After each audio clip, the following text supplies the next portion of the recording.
Honorable Ben Discord. Bad things come in small packages. Let's talk about it. Let's get into it. So, as a man, speaking for myself, I don't engage women with fear. All right? That's not to say that women are incapable of causing harm to me, but I don't engage women with fear.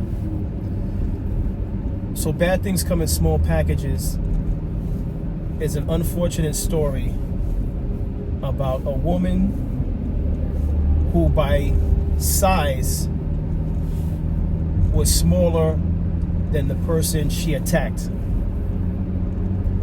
And the person she attacked was a superintendent.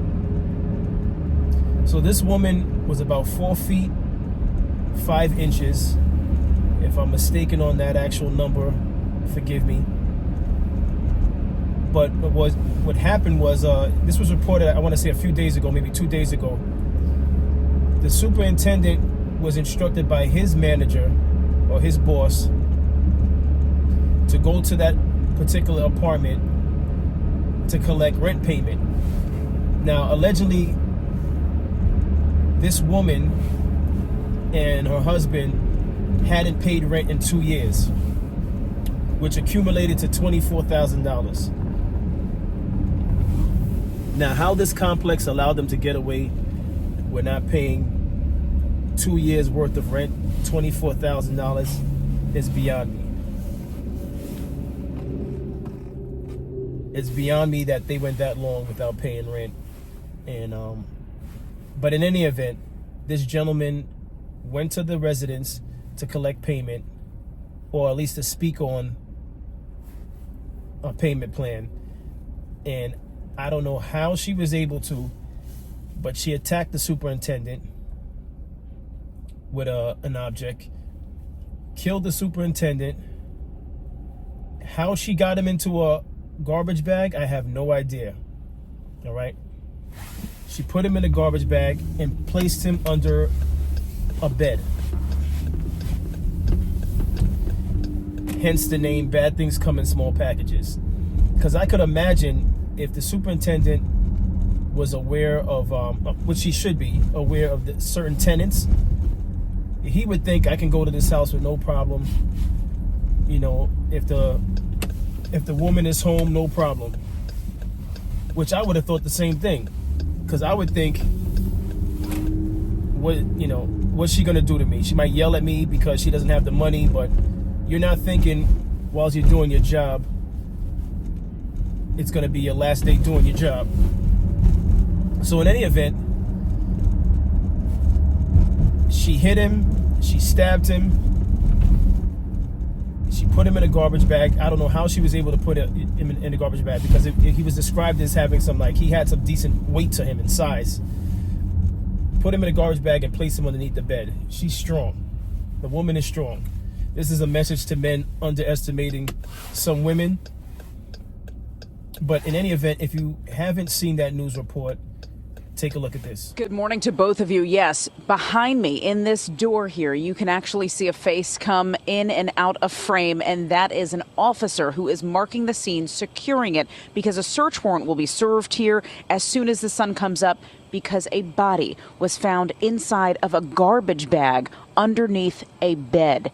A bizarre and suspicious death here in Kew Gardens. We can show you just moments ago, police were here investigating, collecting clues, followed by the medical examiner's office, who removed the body of a 55-year-old man, basically to bring them to the medical examiner's office, the exact way it was found, to preserve evidence and then investigate the cause of death and who could have done this. We're also told when police arrived, 2 people were in this house at the time. They're now being interviewed by police for what we know. As I said, a search warrant will be issued and executed here to comb this house for clues on who killed this person and why. Police tell us the call came in as a wellness check. Someone called and said they hadn't seen this man for some time and wanted to know if they can come to this address to do that check.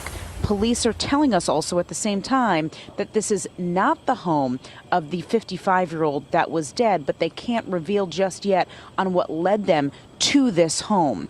Clearly, this is an investigation that is still very much underway. Because this death is suspicious, while that body was found in a garbage bag underneath a bed in this home, those two people who were here at the time are still being interviewed.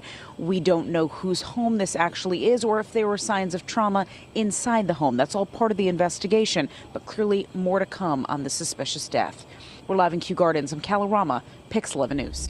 So when the investigators arrived on scene, they initially wanted to look into the lady's spouse. I believe she's married.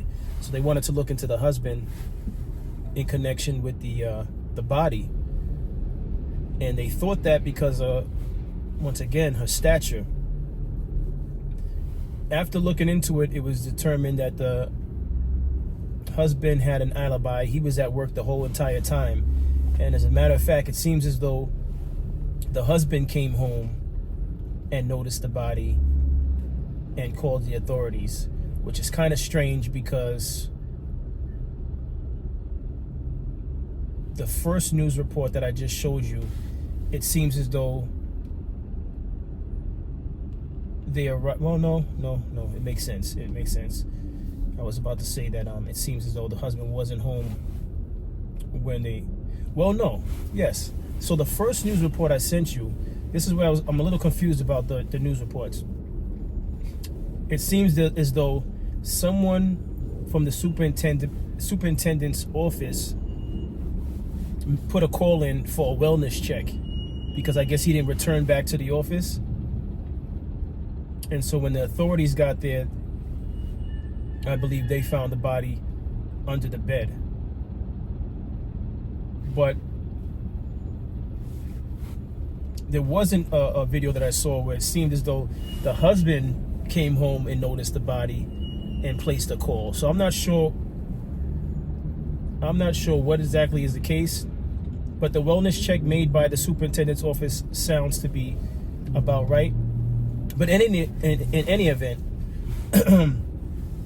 the detectives that were investigating initially wanted to look into the husband because, again, the lady, based on her height, they didn't think she was capable of doing something like that. But when they looked into it, he was working the entire time. It's just a crazy scenario. It's crazy because I wonder what goes through people's mind. It makes you wonder, has she done something like this before? Because I don't think anyone just wakes up one day and says, you know what, I'm going to kill someone. I could be wrong. If that's how it works, let me know in the comments. But it just sounds bizarre that she's gone 2 years without paying rent, which I'm sure there's been several attempts by mail and in person to get the money. But she waits after 2 years and $24,000 in debt to say, you know what, I'm going to kill the superintendent. I don't know what goes through people's minds. 2025 is starting off real crazy. It's actually starting off the way 2024 left off. It's very bizarre. And what was the logic in that decision? Okay, you can't pay the rent, so I'm going to kill the super and place him underneath the bed. What was the plan after that? To wait a few days to try to dispose of the body? Anyone who's lived in an apartment building in New York City knows that when a super, when a super or a porter goes to your house, your apartment, there's a log. That's logged. It's a job for the day. So it doesn't matter how many apartments they go to in a day. There's a log reflecting that they went to the apartment, especially when they're doing repairs, like, you know, bathroom repairs, kitchen repairs, etc., etc. There's a log. So there's no way, if the super of the building, of all people, much less the super, it wasn't even to say it was the porter or the handyman or whatever names they have for the workers. The super goes to your apartment, you kill him. What was the master plan? I tell you, the world's going mad. New York City has gone completely insane.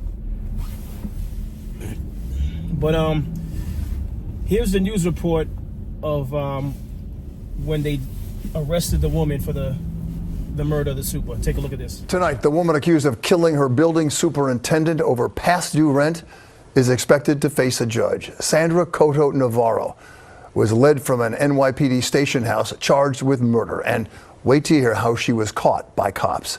Here's Eyewitness News reporter Stefan Kim.